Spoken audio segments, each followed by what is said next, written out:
आज के इस ट्यूटोरियल में हम इलस्ट्रेटर की सबसे इम्पॉर्टेंट चीज़ जो कि है पेन टूल सीखेंगे।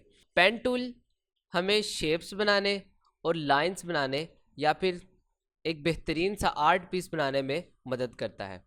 लास्ट टाइम हमने जितने भी टूल्स पढ़े, फॉर एग्जांपल ये ब्रश टूल है, अगर मैं इसे ड्रॉ करता हूँ तो आप देखिए कि ये अपनी मर्ज़ी से इसने एंकर पॉइंट्स जो हैं वो जनरेट कर दिए हैं। फॉर एग्जांपल ये देखिए कि ये एंकर पॉइंट है, कि ये एंकर पॉइंट है, और इनके पास अपने हैंडल्स भी हैं जिनको मैं मूव भी कर सकता हूँ। मगर पेन टूल, जैसे कि अगर मैं पेन टूल सिलेक्ट करता हूँ जिसकी शॉर्ट की है P, और आप देख सकते हैं कि पेन टूल के साथ जो मेरा कर्सर है माउस का, इसके साथ एक स्टार का निशान आ रहा है, जिसका मतलब है कि पेन टूल अभी स्टार्ट नहीं हुआ। ठीक है, अगर आप इसको एक दफ़ा स्टार्ट कर देते हैं, अगर आप अपने आर्ट बोर्ड पर क्लिक करते हैं तो सिंपली ये स्टार्ट हो जाएगा। जैसे कि आप देख सकते हैं कि ये एक लाइन ड्रॉ करना चाह रहा है। अगर मैं एक पॉइंट पर क्लिक करके कहीं दूसरे पॉइंट पर क्लिक करूं, फॉर एग्जांपल अगर मैं यहाँ क्लिक करता हूं तो ये इन दोनों पॉइंट्स के दरमियान में एक लाइन ड्रॉ कर देगा। इसी तरह से मैं अपनी ड्राइंग बना सकता हूँ। अब जैसे कि आप देख सकते हैं कि इसने जितने भी पॉइंट्स पर मैंने क्लिक किया है सिर्फ वहाँ एंकर पॉइंट्स जनरेट किए हैं, इसके अलावा और कहीं भी इसने जनरेट नहीं किए। ठीक है, अब जैसे कि ये स्ट्रेट लाइन्स हैं, अगर मैं कर्व लाइन बनाना चाहूँ तो वो भी मैं इससे बना सकता हूँ। जैसे कि अगर मैं अपने माउस से क्लिक करता हूँ और ड्रैग करता हूँ तो आप देखिए कि इसने एक कर्व बनाना जो है वो स्टार्ट कर दिया है। ठीक है, आप देख सकते हैं कि अब ये बिल्कुल स्ट्रेट लाइन ड्रॉ नहीं कर रहा है, ये कर्व लाइन ड्रॉ कर रहा है, क्योंकि मेरी जो इस कर्व है इसके दो हैंडल हैं, एक ये एक ये। इस हैंडल का काम था इस लाइन को कर्व करना, और इस हैंडल का काम जो अब मैं न्यू लाइन क्रिएट करूँगा उसको कर्व करना है। जैसे कि अब मैं यहाँ पर सिंपली क्लिक करता हूँ, मैंने ड्रैग नहीं किया, तो आप देख सकते हैं कि इस हैंडल का जो इफ़ेक्ट है वो इस लाइन पर भी आया है, और इस जो दूसरा हैंडल था उसका इफ़ेक्ट इस लाइन पर आया है।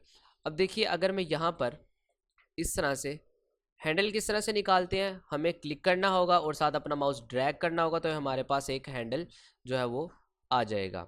नाउ इस हैंडल को बिल्कुल जियोमेट्रिकल रखने के लिए, फॉर एग्जांपल अगर मैं इसको बिल्कुल हॉरिजॉन्टल रखना चाहता हूँ या बिल्कुल वर्टिकल रखना चाहता हूँ, तो इसके लिए मुझे शिफ्ट प्रेस करना पड़ेगा, होल्ड शिफ्ट। जैसे कि आप देख सकते हैं अब ये बिल्कुल हॉरिजॉन्टल सेट हो गया है। इस तरह से वर्टिकल भी मैं सेट कर सकता हूँ। ठीक है, अब जैसे मैं यहाँ पर मैंने क्लिक रिलीज़ कर दिया तो इसने एक कर्व जो है वो यहाँ पर बना दिया है। नाउ अगर अब मैं चाहता हूँ कि कुछ इस तरह से नज़र आए, जैसे आप देख सकते हैं, और यहाँ पर भी जिस पॉइंट पर मैं रुक रहा हूँ यहाँ पर भी एक और कर्व बने, तो इसके लिए मुझे इस तरह से दोबारा क्लिक करके ड्रैग करना पड़ेगा अपने माउस को। जैसे कि आप देख सकते हैं कि इसने अब दो कर्व बना दिए हैं। जैसे कि यहाँ से लेके यहाँ तक ये एक लाइन है, इसके अंदर दो हैंडल्स आ रहे हैं, जैसे कि ये एक हैंडल है और एक ये हैंडल है।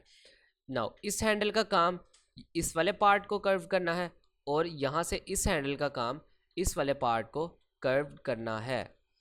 अब देखिए अगर मैं यहाँ से कर्व नहीं बनाना चाहता, मैं चाहता हूँ बिल्कुल स्ट्रेट लाइन मेरी आए, बिल्कुल, या फिर वर्टिकल लाइन आए, सॉरी बिल्कुल वर्टिकल लाइन आए, या फिर बिल्कुल हॉरिजॉन्टल लाइन है, तो इसके लिए मुझे क्या करना होगा। जैसे आप देख सकते हैं ये हैंडल इधर आपको नज़र आ रहा है, अगर मैं अपने प्रीवियस एंकर पॉइंट के ऊपर सिंपली क्लिक करता हूँ तो अब देखिए जो एक हैंडल था वो हमारे पास अपीयर हो रहा है, दूसरा वाला हैंडल जो था वो अब अपीयर नहीं हो रहा है, क्योंकि इसने वो दूसरा हैंडल डिलीट कर दिया है, क्योंकि मैंने इस पर क्लिक किया था। अब देखिए अगर मैं इसको यहाँ पर क्लिक करता हूँ तो ये बिल्कुल दोनों एंकर पॉइंट्स के दरमियान एक स्ट्रेट लाइन ड्रॉ कर देगा। यहाँ पर जैसे कि आप देख सकते हैं हमारे पास पेन टूल के बेसिक्स का एक जो पेज है यहाँ पर मौजूद है। इसमें सबसे पहली हेडिंग जो है वो एनाटमी ऑफ द पार्ट्स है, जिसमें टाइप्स ऑफ एंकर पॉइंट्स की दो टाइप्स हैं, स्मूथ पॉइंट्स और कॉर्नर पॉइंट्स। स्मूथ पॉइंट्स हमारे पास कुछ इस तरह का स्ट्रक्चर अपीयर करता है, जबकि कॉर्नर पॉइंट्स का स्ट्रक्चर कुछ इस तरह का होता है। स्मूथ पॉइंट्स में हमारे पास जैसे कि आप देख सकते हैं 1, 2 और 3 हमारे पास एंकर पॉइंट्स होते हैं, जिनके पास अपने अपने हैंडल्स होते हैं। ये जो टॉप के दो हैंडल्स हैं ये हमारे पास इस वाले एंकर पॉइंट्स के हैं, और इसके अलावा जो ये एक हैंडल है इस एंकर पॉइंट का है और ये जो हैंडल है वो इस एंकर पॉइंट के साथ लिंक्ड है। ये सब मिलके इस तरह की एक कर्व्ड शेप बनाते हैं। नाउ जो कॉर्नर पॉइंट्स हैं वो हमारे पास बिल्कुल सिंपल है, यहाँ पर क्लिक करा, यहाँ पर क्लिक किया और यहाँ पर क्लिक किया तो हमारे पास एक इस तरह से कॉर्नर पॉइंट जो शार्प कॉर्नर है वो हमारे पास आ जाता है। पार्ट्स ऑफ अ पाथ, इसमें आप देख सकते हैं कि एक कर्व्ड पाथ है और इसमें इस तरह की जो पॉइंट्स हैं और इनके हैंडल्स जो हैं वो अपीयर होते हैं। Now pen tool cursors, pen tool के जो कर्सर्स हैं, जैसे कि अगर मैं पेन टूल सिलेक्ट करूं बाय प्रेसिंग पी तो आप देख सकते हैं कि मेरे पेन टूल के साथ एक छोटा सा स्टार का निशान आ रहा है, जिसका मतलब है स्टार्ट अ न्यू पाथ। अभी मैंने न्यू पाथ स्टार्ट करना है, अभी किया नहीं है। अगर मैं इसको कहीं क्लिक करता हूं तो ये मेरा एक पाथ जो है वो बनना स्टार्ट हो जाएगा। नाउ जैसे कि आप देख सकते हैं कि जो ये वाला मेरे पेन का कर्सर है इसके साथ कोई निशान नहीं है, इसका मतलब है कि ये अभी मेरा पाथ जो है मैं अभी बना रहा हूँ, अभी कंप्लीट नहीं हुआ। अगर मैं इसको एक क्लिक करता हूँ, जैसे कि मैंने यहाँ पर क्लिक किया और आप देख सकते हैं कि इसके साथ प्लस का निशान आ रहा है मेरे कर्सर के साथ, तो इसके लिए पहले हमें जो हमारा पाथ है उसको सिलेक्ट करना होगा और अगेन हमें पेन टूल पे जाना होगा और यहाँ से अगर हम इस पाथ के दो पॉइंट्स के दरमियान में कहीं पर भी अगर हम क्लिक करते हैं तो आप देख सकते हैं कि यहाँ पर जो है हमारे पास एक प्लस का साइन शो हो रहा है अपने कर्सर के साथ। अगर मैं इसको क्लिक करता हूँ तो एक न्यू एंकर पॉइंट जो है वो ऐड कर देगा। जैसे देखिए मैं अगर जितनी मर्जी दफ़ा अगर मैं इस पर क्लिक करता हूँ तो यहाँ पर मेरे पास उतने ही पॉइंट्स आ जाएंगे। नाउ इसके साथ हमारे पास आता है माइनस का साइन। माइनस का साइन कब अपीयर होता है? जब हम किसी पहले से मौजूद एंकर पॉइंट पे जाते हैं तो हमारे पास एक माइनस का साइन आता है जो कि हमें इस एंकर पॉइंट को डिलीट करने का बताता है। जैसे कि अगर मैं इस पर क्लिक करता हूँ तो मेरा सिंपली ये जो एंकर पॉइंट है ये डिलीट हो जाता है। मगर अगर मैं अपने स्टार्ट या एंड पॉइंट पर जाता हूँ तो आप देख सकते हैं कि ये माइनस का साइन नहीं शो कर रहा बल्कि एक स्लैश का साइन शो कर रहा है। जैसे कि आप देख सकते हैं स्लैश का साइन हमारे पास यहाँ पर है, जिसका मतलब है कि हम वहाँ से ही उसी पाथ को कंटिन्यू कर सकते हैं। जैसे कि आप देख सकते हैं यहाँ से मैंने इस पाथ को कंटिन्यू कर दिया है। नाउ अगर मैं अब इसको क्लोज करना चाहूँ तो जैसे मेरा जो स्टार्टिंग पॉइंट था अगर मैं उस पर वापस आता हूँ तो आप देख सकते हैं मेरे कर्सर के साथ एक गोल सर्कल जो है वो अपीयर हो रहा है। अगर मैं इस पर क्लिक करता हूँ तो इसने मेरे लिए क्लोज्ड शेप जनरेट करके दे दिया और आप देखिए कि अब मेरा पेन टूल जो है वो बिल्कुल फ्री हो गया और उसके साथ एक स्टार का निशान आ रहा है जो कि बताता है कि अब मुझे न्यू पार्ट स्टार्ट करना है।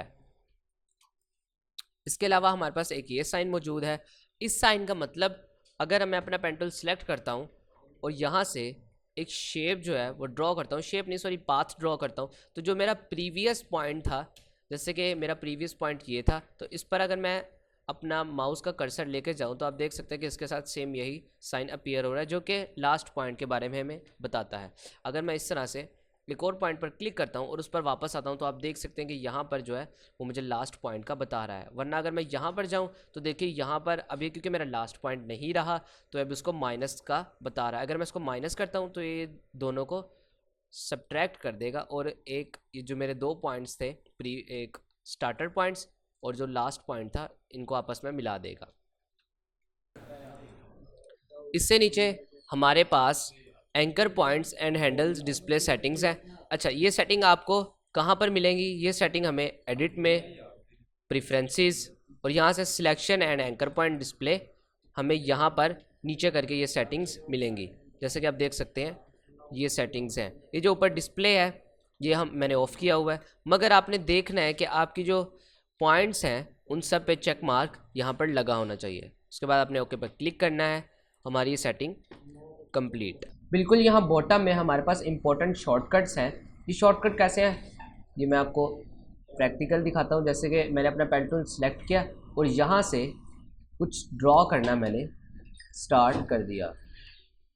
अब देखिए मैं अपने पेन टूल से अभी ड्रॉ कर रहा हूँ मगर मैं चाहता हूँ कि यहाँ पर मुझे हैंडल अपीयर हो, तो इसके लिए मैं क्या करूँगा, मैं इसके लिए ऑल्ट ऑप्शन की दबाऊंगा। जैसे कि अगर मैं यहाँ पर पहुँचकर ऑल्ट प्रेस करता हूँ तो आप देखिए जो मेरा पेन टूल है वो किसी और एक एरो का निशान है इसमें चेंज हो गया, जिसका मतलब है कि यहाँ पर मेरे जो हैंडल्स हैं इनको जनरेट कर देगा। अब जैसे कि अगर मैं शिफ्ट की प्रेस करता हूँ तो यहाँ से मेरे जो हैंडल्स हैं वो बिल्कुल ही हॉरिजॉन्टल, वर्टिकल या ज्योमेट्रिकल शेप में बिल्कुल ही इस तरह से वर्क करेंगे। नाउ अगर मैं यहाँ पर कंट्रोल प्रेस करता हूँ तो अब प्रीवियस एंकर पॉइंट को या जितने भी एंकर पॉइंट है, फॉर एग्जांपल है कि मेरा स्टार्टर पॉइंट है, इसको मैं अपनी मर्ज़ी से मूव कर सकता हूँ। जैसे कि आप देख सकते हैं यहाँ से मैं इसको अपनी मर्ज़ी से मूव कर सकता हूँ। ठीक है, ये शॉर्टकट्स थे। ऑल्ट ऑप्शन से क्या होता है, ऑल्ट से हम किसी भी कर्व के या किसी भी लाइन के जो हैंडल्स हैं वो यहाँ से निकाल सकते हैं, और इसके अलावा शिफ्ट से हम उनको बिल्कुल ही इक्वली ड्रॉ कर सकते हैं। और इसके अलावा कंट्रोल एंड कमांड, कंट्रोल का मतलब है हमारे पास यहाँ से किसी भी एंकर पॉइंट को अगर हमने मूव करना हो तो हम इसके मदद से कर सकते हैं।